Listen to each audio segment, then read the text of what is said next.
ये तृष्णा, भोगे हुए भोग को भोगने की तृष्णा, ये हमारे अंदर भाव नहीं पैदा होने दे रही।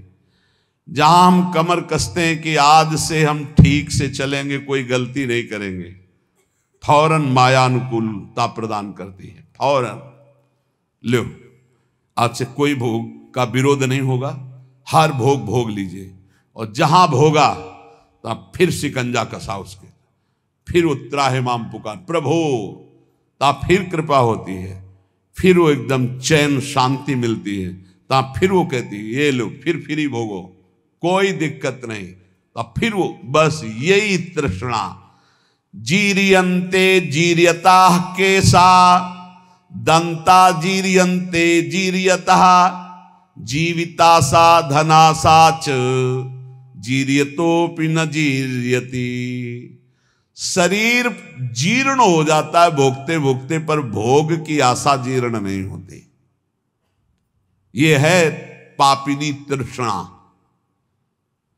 शरीर बुढ़ापे से युक्त हो गया, लेकिन मनीराम बुढ़ापा अनुभव नहीं करते कि मैं बूढ़ा हो गया हूं। नहीं, जैसा जवानी में वैसे ही वो उद्दंडता करने का मन करता है। जीरियंती जीरता केशा, इनको साधना के द्वारा मारना पड़ेगा, या अवस्था से शांत नहीं होंगे। तो कह रहे जीरियंती जीरियता केशा दंता जीरियंती जीरियता। बाल सफेद हो गए, दांत गिर गए, आंखों में दिखता नहीं, बुढ़ापा आ गया, लेकिन तृष्णा वैसी ही है भोगों की, वो पुरानी नहीं हुई, वो नवीन बनी रहती है। इसलिए ये जो सदैव तृष्णा नवीन रूप धारण करती है,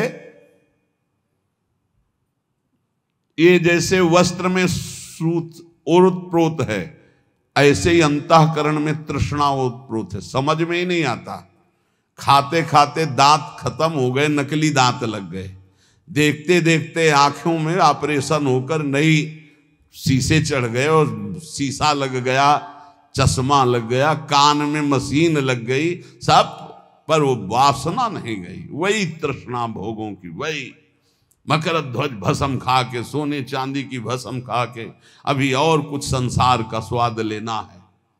ये हम नहीं, शास्त्र कह रहा है। और आप अपने हृदयों में, और हम सब अपने हृदयों में देखें, भगवत प्राप्ति में ये तृष्णा डाइन सुरसा की तरह मुंह बढ़ा रही है। सुरसा, हनुमान जी 16 हुए तो 32 हो गई, हनुमान जी 32 हुए तो 64 हो गई। सुरसा डबल बदन, ये तृष्णा ऐसे बढ़ती चली। अच्छा ले भाई, इतना स्वाहा, इतना भोग की आहुति ले ले, अब तू शांत हो जा, वो और डबल प्रज्वलित हो गई, और प्रज्वलित हो, ऐसे तृष्णा बढ़ रही है। तथैव तृष्णा वित्तेन वर्धमानेन वर्धते अनंत पारा दुष्पूरा तृष्णा दोष सतावः अधर्म बहुला चैव तस्मात्ताम परिवर्जयेत्। ये तृष्णा चाहे धन की हो चाहे भोग की हो, ये सदैव बढ़ती जाती है। जब आदमी सोचता है इतनी संख्या का अगर धन हो जाए तो हमारा बढ़िया काम चल जाएगा, और दैववशात यदि उसको उतनी संख्या का धन मिल जाए तो जो पहले सोच रहा था उससे भी बुरी अशांति उसके अंदर उतनी धन संख्या प्राप्त होने पर होने लगती है, और बड़ी, ऐसे बढ़ते बढ़ते वो नष्ट हो जाता है शरीर, पर तृष्णा नष्ट नहीं होती, चाहे धन की हो चाहे भोग की हो। इसलिए उपासक को इस तृष्णा रूपी पापिनी को पहचान करके नष्ट करना ही चाहिए, पूर्ति नहीं। पूर्ति करने से बढ़ती और ना देने से ये नष्ट हो जाती, नष्ट करने से ही शांति मिलेगी। तृष्णा भोगे हुए भोगों की, पकौड़ा चटनी चाहिए, ये चाहिए, जवान दांत आंख कान नाक सब इंद्रिया है, दुष्टों ने जीवन बर्बाद कर दिया। पूरा दिव्य मानव जीवन जो भगवत प्राप्ति के लिए था बर्बाद। कितना निकृष्ट, बलिष्ठ होने के लिए कितना निकृष्ट उतर जाता है खान पान व्यवहार में। अब आप विचार कीजिए, वो जो जिसमें अंडा जिसे कहते हैं उसके अंदर कितना लिबलिबा गंदा पदार्थ होता है। उल्टी नहीं हो जाती इन लोगों को? उल्टी हो जाए, बमन हो जाए देख के, कैसा स्वभाव बन गया। दूसरे के मांस शरीर के ऐसे शौक से खा रहे, घृणा नहीं होती? और तुमको ये नहीं पता है कि तुम धर्म विरुद्ध आहार कर रहे हो, ऐसे ही तुम्हारा नोच नोच के काल तुम्हारे मांस खाएगा। कैसे? बोले हमने तो नहीं देखा नोचते हुए। तो देख लो जहां एक्सीडेंट होता है, नहीं, यहां सरिया घुसे, यहां घुसा, यहां घुसा, यहां घुसा, आप जिंदा फड़फड़ा रहे हैं, दृश्य देख लो। काट काट के वो सब निकालते निकालते घंटों लगे, उसमें भी स्वाहा हो गए, आहुति हो गई। किसी को भी यहां यदि तुम सुख दोगे तो वो सुख 1000 गुना बढ़कर तुम्हारे जीवन में आएगा, और किसी भी जीव को दुख दोगे तो 1000 गुना बढ़ के मिलेगा। महाभारत में एक तितली की गुदा में बंबूल का कांटा डाल के छोड़ दिया मांडव्य ऋषि ने, तो सूली डाल करके निकली नहीं, काट दी गई, अणिमांडव्य पड़ा। महाभारत में देख लेना। तितली कोई मनुष्य नहीं है, पर वो भी जीव है, उसकी गुदा में बंबूल का कांटा, तो ऋषि की गुदा में सूली चुभ हो गई। हम तुम तो बहुत छोटे जीव हैं, वो बहुत बड़ी तपस्या में संलग्न महापुरुष मांडव्य ऋषि, अणिमांडव्य, जिन्होंने सीधे धर्मराज से जाके बात की। यहां यमदूत को देख के सोच और लघु शंका एक साथ छूट जाती है, वो सीधे जाके धमकाए और साप दे दिए, जा 100 वर्ष तक मनुष्य आयु को भोग, तब तुझे पता चलेगा। धर्म के निर्णय में चूक कर दी। मैं 8 वर्ष का था, मुझे ज्ञान नहीं था, बालक था, फिर मुझे ऐसा भयानक दंड क्यों दिया गया? इसलिए हम संकेत में बता रहे, तितली की गुदा में बंबूल का कांटा छोड़ा तो उनकी गुदा में सूली चुभ होकर के काट दी गई, निकली नहीं। और तुम खा रहे हो इन पशुओं के मांस को, तो तुम्हारी दुर्दशा नहीं होगी, तुम्हें पता नहीं? इस एक जबान के लिए 2 अंगुल का है खेल सारा। इसके बाद घाटी के नीचे हुआ कोई नहीं मतलब है कि कैसा था, सब मल हो जाएगा, बस 2 अंगुल का स्वाद।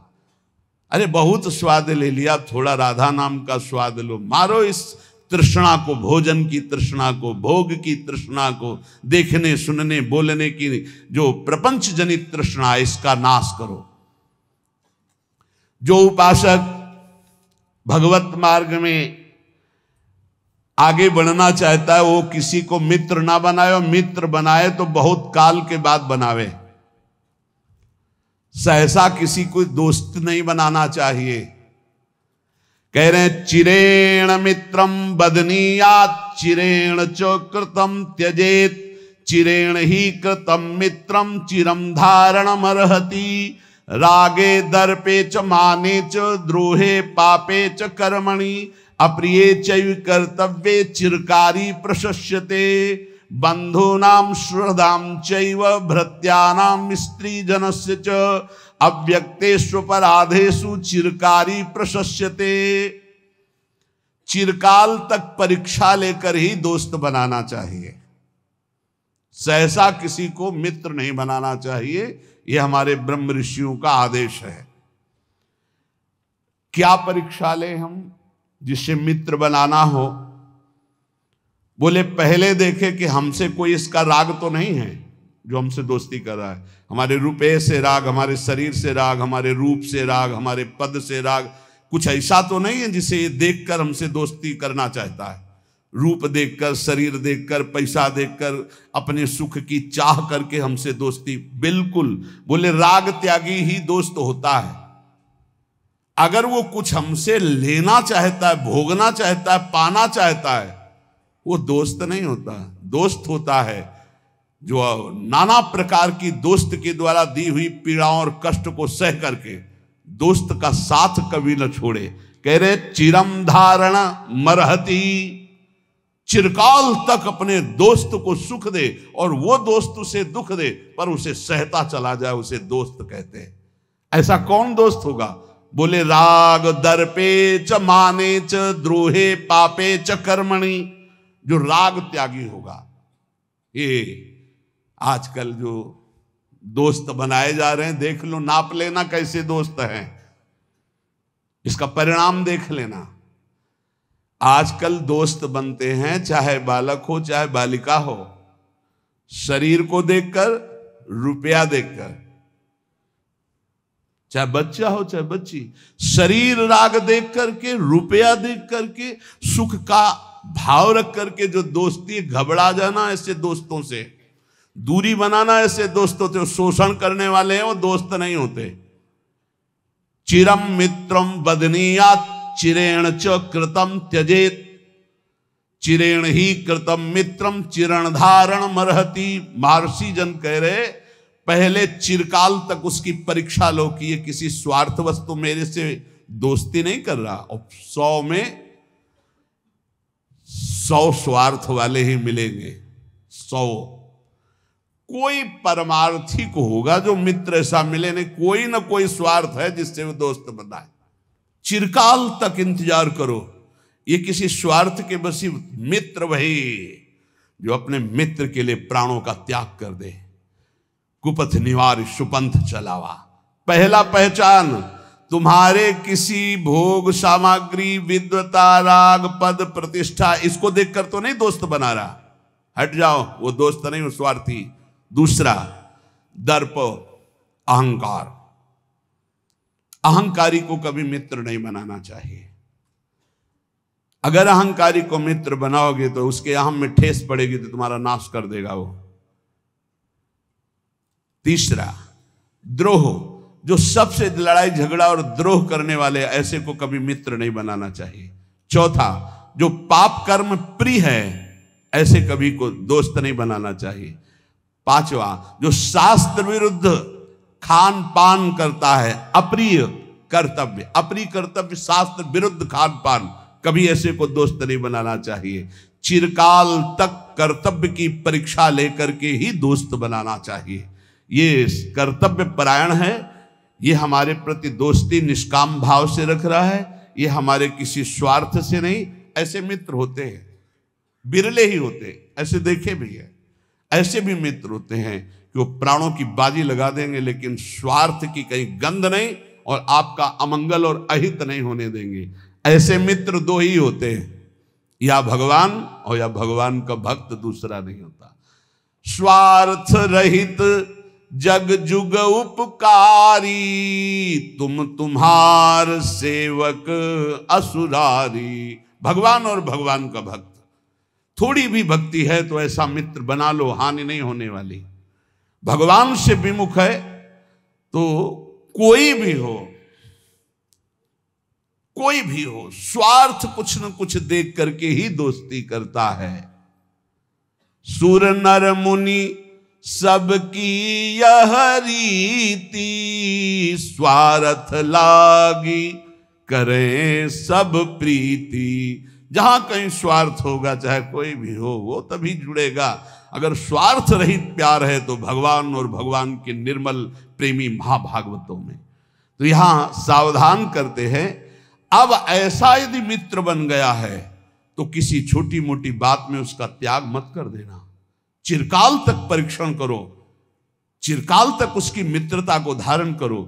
ऐसे छोटी मोटी कोई बात कर दे, कोई शिकायत कर दे या कोई मन मोटा हो जाए, ऐसे स्वार्थ रहित मित्र का सहसा त्याग नहीं करना चाहिए। बंधूनाम सुहृदाम च भृत्यानाम स्त्री जनस्य च अव्यक्तेषु पराधेषु चिरकारी प्रशस्यते। ज्ञान वृद्ध और वयोवृद्ध, इन दोनों का सम्मान करना चाहिए, पर सबसे पहले ज्ञान वृद्ध। जैसे श्री सुखदेव जी ज्ञान वृद्ध हैं और उनके पिता पितामह बड़े बड़े वयोवृद्ध हैं। जब सुखदेव जी पधारे तो सब खड़े हो गए। ज्ञान वृद्ध का अध्यात्म में सम्मान होता है, लौकिक व्यवहार में वयोवृद्ध का सम्मान होता है। बोले 80 वर्ष के हैं तो प्रणाम। और भगवत मार्ग में ज्ञान वृद्ध का, अगर वो 10 वर्ष का भी है और वो भगवान की भक्ति में बढ़ा हुआ है, तो देखो गुरु का नाम पीछे आया, चेला का नाम पहले आया। प्रहलाद, फिर नारद, जबकि नारद जी गुरु है प्रहलाद जी के। पर जब भक्त नामावली का गान करते हैं प्रातः स्मरणीय भक्तों में, तो प्रहलाद, नारद, पराशर, पुंडरीक, व्यास, अम्बरीश, सुकसौनक, भीष्म, दालभ्यान। पहले प्रहलाद जी का आया। अद्भुत भक्ति, अद्भुत निष्ठा। तो यहां ज्ञान वृद्ध का सम्मान अध्यात्म में होता है, व्यवहार में वयोवृद्ध का सम्मान होता है। दीर्घ काल तक ज्ञान वृद्ध पुरुषों का जो संग किए हुए है, उसको चाहिए कि धर्म का सेवन करने के लिए, धर्मयुक्त स्वभाव बनाने के लिए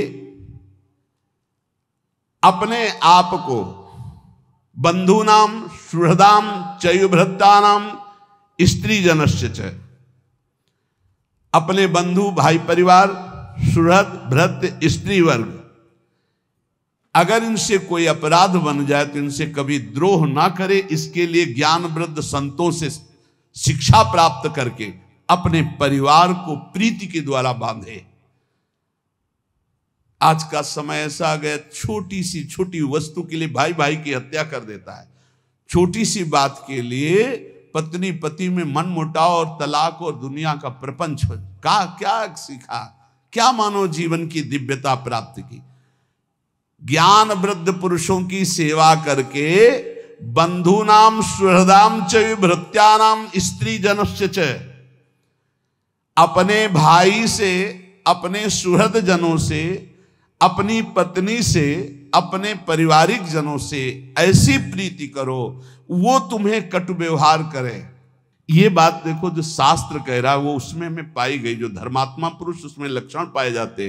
बंधु नाम सुहृदाम च भृत्यानाम स्त्री जनस्य च, यहां शिक्षा लेनी चाहिए। ब्रह्म ऋषि जन बोल रहे, आप अपने भाई से, अपने सुहृद जनों से, अपनी पत्नी से, अपने परिवार से किसी भी बात को लेकर के द्वेष ना करें, विग्रह ना करें। चिरकाल तक मित्र की परीक्षा लेकर उसे मित्र बनाए, छोटी मोटी बात में उसकी दोस्ती को तोड़े ना। ये आपके अंदर दैवत्व भाव आएगा। सर्वस्त्विंद्री लोभेन संकटान्यवगाहते, सर्वत्र संपदस्तस्य संतुष्टम यस्य मानसम। चाहे गृहस्थ में हो चाहे विरक्त में हो, जो लोभग्रस्त हो जाता है वो संकट में निश्चित पड़ जाता है। लोभग्रस्त हो गया तो संकट में पड़ जाता है, पक्का पड़ जाता है। इंद्रियों के लोभग्रस्त होकर धन के लिए, भोग के लिए यदि जाएगा तो संकटग्रस्त हो जाएगा, मारा जाएगा पक्का। श्री दत्तात्रेय जी ने बाज को, श्यान पक्षी को गुरु बनाया। वो एक मांस का टुकड़ा लिए जा रहा था, कई पक्षी दौड़े तो उसने विचार किया कि मेरे ऊपर झपटेंगे, मांस का टुकड़ा छोड़ दिया, सब पक्षी उस पर टूट पड़े, आराम से चल पड़ा। बोले ऐसा होना चाहिए, ऐसा होना चाहिए, इसलिए उनको गुरु बनाया श्यान पक्षी को। साधु को ऐसा चाहिए, जहां देखे कि इस वस्तु या इसके कारण प्रपंच, वैभव और संपत्ति और लोभग्रस्त पुरुष कोई हो, चाहे गृहस्थ हो चाहे विरक्त हो, अंततो गत्वा संकट में फंसकर मारा जाता है। इसलिए चित्त में संतोष धारण करे। सर्वत्र भरी हुई संपत्ति है, संतोषी पुरुष को बड़ा आनंद है संतोष में। संतोष रूपी धन आ गया तो सब धन धूल समान। चाहे जो इतना धन हो, संतोष न हो, दरिद्री है। जिस समय संतोष हृदय में आया उसी समय वो महान बन जाता है। बिन संतोष न काम न साही, अछत काम सुख सपने नाही। इसलिए चाहे गृहस्थ हो चाहे विरक्त हो, इस परम धन को धारण करे, संतोष धन। संतोष धन की परिभाषा, जोई जोई प्यारो करे सोई मोई भावे। जैसे मुझे प्रभु लगते हैं हमें वही अच्छा लगता है। मेरे नाथ जैसे रख रहे हैं, बहुत अच्छे से रख रहे हैं, ऐसा भाव रखना चाहिए। जैसे पैर में जूता पहन ले तो पूरी पृथ्वी में मानो सुरक्षित चरण हो गए, पूरी पृथ्वी में थोड़ी बिछाया जाएगा कारपेट। अपने पैर में जूता पहन लो, पूरी पृथ्वी को नहीं सुधार सकते, तुम अपने चित्त को सुधार कर संतोष रूपी धन ले आओ। न भाई से झगड़ा करो, न पत्नी से झगड़ा करो, न परिवार से झगड़ा करो, न पड़ोसी से करो। सोचते होगे कि झगड़ा नहीं करेंगे तो फिर लोग हमको सताएंगे, नहीं। जो सताने वाला भाव रखता है वो अपने आप नष्ट हो जाता है। आप संतोष धारण करो और देखना, जो उद्दंड हैं, जो दूसरों को दुख देते हैं, अपने आप नष्ट हो जाते हैं। ये खूब देखी हुई बात कह रहे, शास्त्र से और व्यवहार से भी। इसलिए संतोष रूपी अमृत का पान करने वाला, चाहे गृहस्थ हो चाहे विरक्त हो, वो सुख को प्राप्त होता है। जो धन के लोभ से, भोगों के लोभ से असंतुष्ट रहता है, उसी को दरिद्री कहते हैं, चाहे जितना बड़ा हो। असंतोष ही सबसे बड़ा दरिद्रतापन है, भिखमंगापन है, दुख है। संतोष सबसे बड़ा सुख है। अतः परमार्थिक, चाहे गृहस्थ हो या विरक्त, सुख चाहने वाले को संतोष रूपी धन हृदय में धारण करना चाहिए। परब्रह्म परम धाम योशो ब्रह्म तथा परम तमाराध्य हरिम याति मुक्ति मप्यति दुर्लभाम। परम दुर्लभ मुक्ति, परम दुर्लभ सुख उसी को प्राप्त होता है जो भोगों से संतुष्ट होकर भगवान श्री हरि की उपासना करता है। जैसे गोस्वामी तुलसीदास जी कह रहे हैं, जथा लाभ संतोष सदा काहू सो कछु न चाहोंगो। इससे बहुत जल्दी हरि प्रसन्न होते हैं और नाम जप कर रहा, हरि की आराधना कर रहा है। वो परब्रह्म परम धाम योशो ब्रह्म तथा परम, जो परब्रह्म है, परम धाम है, परम स्वरूप है, उन श्री हरि की आराधना वही पुरुष कर सकता है जो संतोषी है, और वही मोक्ष पद को प्राप्त होता है। और जो संतोषी नहीं, तो पहले सुना, भेषधारी हरि के उर शालय।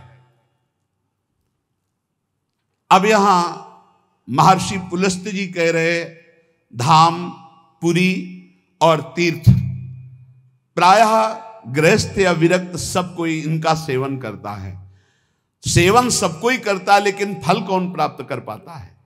तीर्थों में, धाम में, पुरियों में, ये महर्षियों की वाणी है।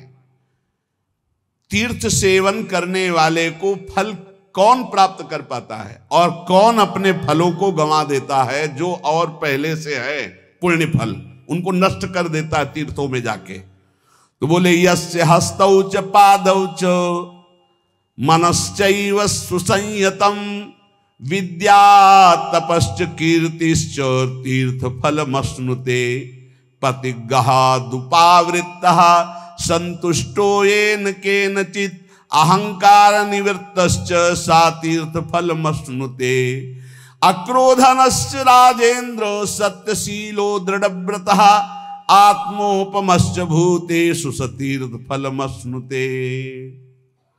तीर्थों में जाए तो अपने हाथों को, अपने पैर को, अपने मन को संयम में रखे।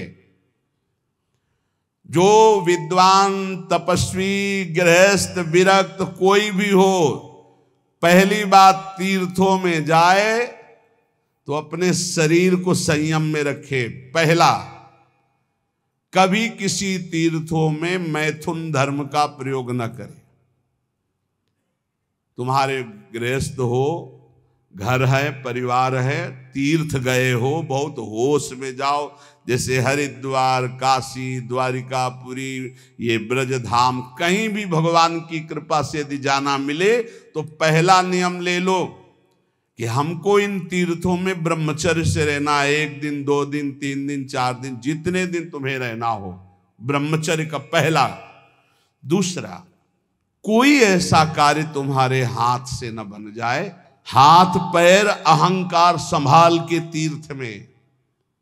संत कनि रंकन जानती अभिमानी गर्विष्ठ लोभ मद मत अगाधा दुष्ट परिहरो दूरि भजत भज श्री हरि राधा। धामों में, तीर्थों में ऐसे भगवान के लाडले घूमते हैं जिनको तुम समझोगे पागल हैं, जिनको समझोगे भिखमंगे हैं, जिनको समझोगे। ये भूल कभी न करे तीर्थों में जाके किसी भिखारी, किसी पागल, किसी को कमजोर समझकर कि आप मार दें, पीट दें। पहली बात, किसी भी तीर्थ में जाकर मैथुन धर्म का प्रयोग न करें। गृहस्थ किसी भी तीर्थ में जाकर किसी को गरीब या भिक्षुक या भिखारी को समझ करके कि अरे ये तो ऐसे ही, कहीं आप उनकी अवहेलना न कर दें, उनके ऊपर हाथ ना उठा देने, सारे सुकृत चले जाएंगे। और कह रहे, जो तीर्थ सेवन का फल प्राप्त करता, तीर्थों में जो बटता हो उसे नहीं पाना चाहिए। प्रतिग्रह शून्य,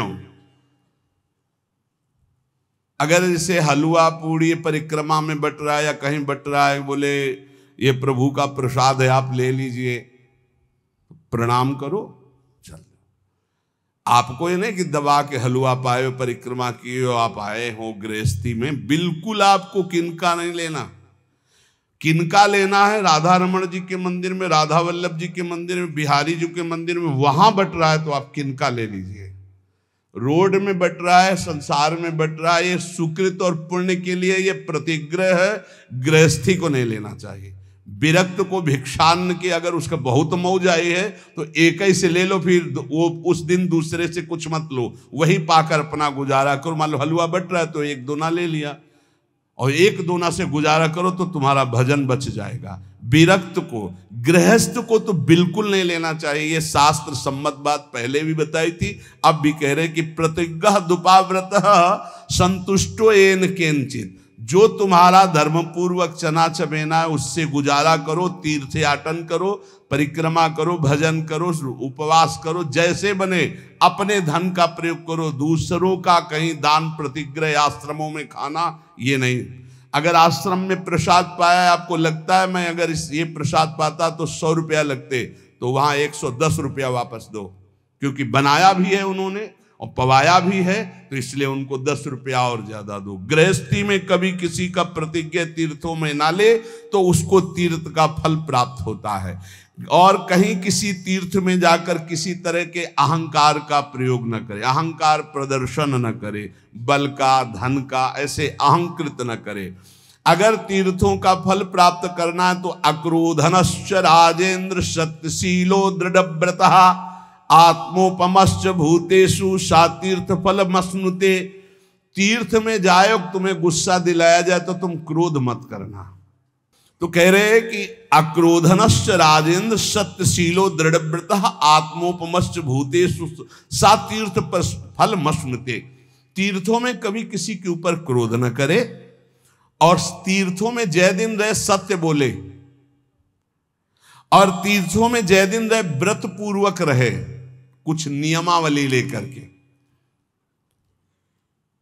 अब जैसे बोले तीर्थों में जाके कुछ छोड़ना चाहिए, हमने गांव में सुना है ये बात, बोले तीर्थों में जाकर कुछ छोड़ना चाहिए।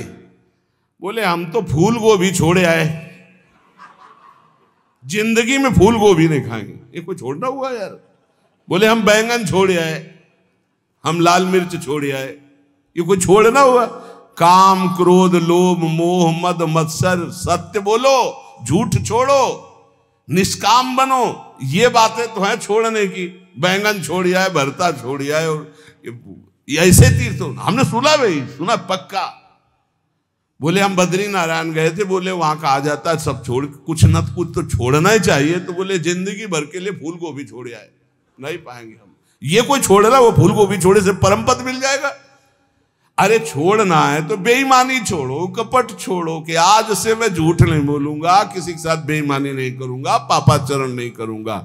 तो कह रहे आत्मोपमश्च भूतेषु सतीर्थ फल मस्नुते।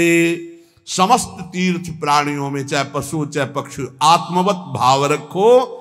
कोई पापाचरण तीर्थ में ना हो, किसी का दान तीर्थ में स्वीकार न करो, तीर्थों में व्रत रखो, क्रोधहीन व्यवहार हो, सत्यवादी बनो जितने दिन तीर्थों में, तो आपका तीर्थ फल सुरक्षित रहेगा। और जिसका तीर्थ फल सुरक्षित रहता है उसका अध्यात्म उठने लगता, अध्यात्म भाव में उसका भाव उठने लगता है।